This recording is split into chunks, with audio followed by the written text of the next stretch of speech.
নমস্কার সকল ভিউয়ার্সদের। আজকে নতুন একটি ভিডিও নিয়ে চলে এসেছি তোমাদের জন্য, যেখানে সমস্ত ST, SC, OBC, EWS certificate বাতিল করে দিচ্ছে এবং কেন বাতিল করছে এবং তোমাকে কি করতে হবে সমস্ত কিছু ভিডিওর মাধ্যমে জানাবো। কারণ সব থেকে ইম্পর্টেন্ট এবং স্ট্রং সার্টিফিকেট হলো এসসি এসটি মানে কাস্ট সার্টিফিকেট।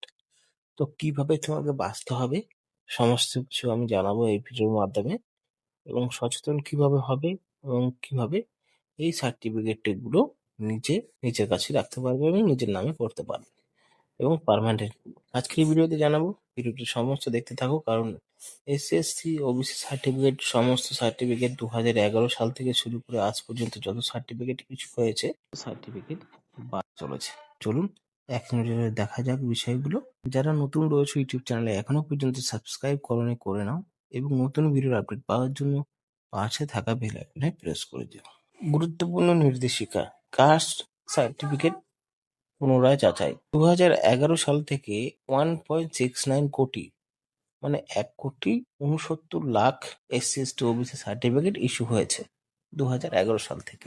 2011 সাল থেকে 21 লক্ষ এসটি সার্টিফিকেট ইস্যু হয়েছে। তো বিশেষ করে দুয়ারে সরকার ক্যাম্পের মাধ্যমে যে সমস্ত সার্টিফিকেট হয়েছে সেগুলো চেক করা হবে। মানে দুয়ারে সরকার বসেছে তোমার 2020 থেকে, তখন থেকে যে সমস্ত সার্টিফিকেট গুলো তৈরি হয়েছে সেই সমস্ত সার্টিফিকেট চেক করা হবে, যাতে যদি কোনো সার্টিফিকেট ভুল তথ্য দিয়ে বা নিয়ম না মেনে করা হয় থাকে, তাহলে সেটার বিরুদ্ধে ব্যবস্থা নেওয়া হবে।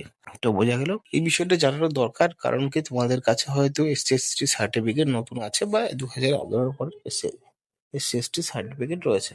তারপরে ওই সার্টিফিকেটের ভিত্তিতে যে দুই প্রজন্মের সার্টিফিকেট ছেলে মেয়ে ইত্যাদি হয়েছে সেগুলো যাচাই করা হবে।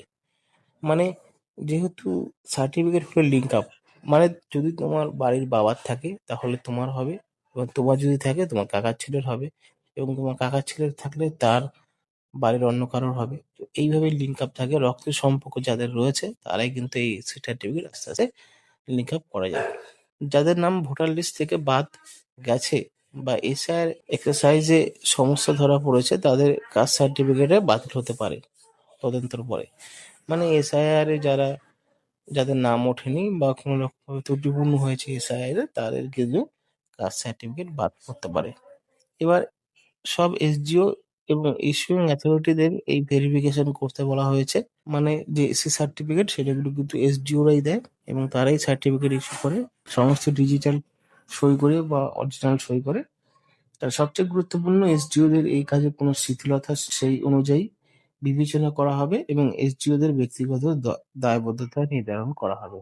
মানে আগে যে সমস্ত এসডিওরা সই করেছিল তাদের সেই এসডিওদের আবার নিয়ে এসে তাদেরকে ভেরিফিকেশন করানো হয়। তো এই রয়েছে পুরো বিষয়, যে এসসি সার্টিফিকেট কিন্তু একটা স্ট্রং সার্টিফিকেট। যাদের ক্যান্সেল হয়ে যাবে তারা কিন্তু সরকারি প্রকল্প থেকে অনেক জিনিসের থেকে বাদ পড়ে যাবে, এবং যারা ভাবছে যে পড়াশোনা করবে তাদের এক্সট্রা বয়সের ছাড় সেটাই কিন্তু আর পাচ্ছে না, যদি এসসি সার্টিফিকেট কোনো মতে গড় সুযোগ হয়। এখানে আরো কিছু বলা হয়েছে। অবগত আছেন যে 2011 সাল থেকে এই পর্যন্ত প্রায় এত কোটি জরিয়ে মানে 1,69,00,000 জাতিগত শংসাপত্র প্রদান করা হয়েছে। তপশিলি জাতি এসসি সার্টিফিকেট 1 কোটি এবং এসটি সার্টিফিকেট 21 লক্ষ এবং ওবিসি সার্টিফিকেট 48 লক্ষ। মানে এতগুলো কিন্তু সার্টিফিকেট প্রদান করা হয়েছে। এর মধ্যে নির্দিষ্ট সময়ের মধ্যে দুয়ারে সরকার ক্যাম্পে 10টি পর্যায়ের মাধ্যমে প্রাপ্ত আবেদন ভিত্তিতে সংশ্লিষ্ট কর্তৃপক্ষ কর্তৃক প্রায় 47.80 লক্ষ জাতিগত শংসাপত্র প্রদান করা হয়েছে। আরও জানানো হচ্ছে যে এই সময়ের মধ্যে উক্ত শংসাপত্রগুলির ভিত্তিতে কিছু দ্বিতীয় প্রজন্মের জাতিগত শংসাপত্রও প্রদান করা হয়ে থাকতে পারে। ঠিক আছে। বর্তমানে লক্ষ্য করা গেছে যে 2011 সাল থেকে প্রদান করা কিছু জাতিগত শংসাপত্রের সত্যতা এবং নির্ভরযোগ্যতা বিভিন্ন মহলে দাঁড় চ্যালেঞ্জ হয়েছে। যেহেতু জাতিগত শংসাপত্র প্রদান করা এসডিও এবং ও কলকাতার মতো প্রদানকারী কর্তৃপক্ষের একটি সংবিধানবদ্ধ কাজ, তাই যে কোনো শংসাপত্র প্রদানের আগে বিস্তারিত পরীক্ষা এবং যাচাই করা প্রয়োজন।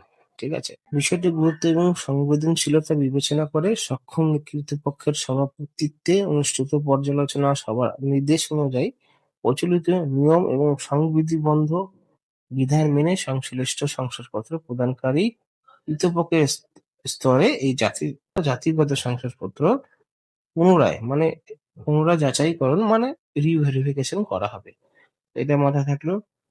এবার তারপরে বলা হয়েছে সমস্ত মহকুমা শাসককে মানে সাব ডিভিশনাল অফিসার্স যারা শংসাপত্র প্রদানকারী কর্তৃপক্ষ 2011 সাল থেকে প্রদান করা সমস্ত জাতিগত শংসাপত্র এবং তার ভিত্তিতে প্রদত্ত দ্বিতীয় প্রজন্মের জাতিগত শংসাপত্রগুলি পুনর্নির্বাচন করার পরামর্শ দিল।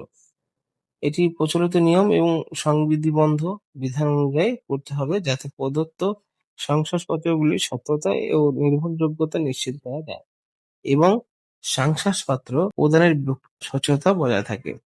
আরো জানানো হচ্ছে যে যদি দেখা যায় কোনো শংসাপত্র যথাযথভাবে প্রদান করা হয়নি তবে পশ্চিমবঙ্গ তফসিল জাতি এবং তফসিল উপজাতি শনাক্তকরণ আইন 1994 এর ধারায় 9 ও 10 এর এবং পশ্চিমবঙ্গ তফসিল জাতি ও তফসিল উপজাতি শনাক্তকরণ বিধিমালা 1995 এর বিধি 3 থেকে বিধি 7 অনুযায়ী প্রয়োজনীয় ব্যবস্থা গ্রহণ করতে হবে। আরো বলা হয়েছে অধিকন্তু সম্পত্তি পরিচালিত এসআইআর প্রক্রিয়া রাজ্যের ভোটার তালিকা থেকে যে সকল ব্যক্তি ও তাদের নির্ভরশীলদের নাম বাদ দেওয়া হয়েছে তাদের অনুকূলে প্রদান করা জাতিগত শংসাপত্রগুলি পরীক্ষা করা হবে এবং তার উপরে উল্লিখিত বিদ্যমান আইন এবং বিধি অনুযায়ী যথাযথ প্রক্রিয়া অনুসরণ করে সেগুলো বাতিল করা হতে পারে।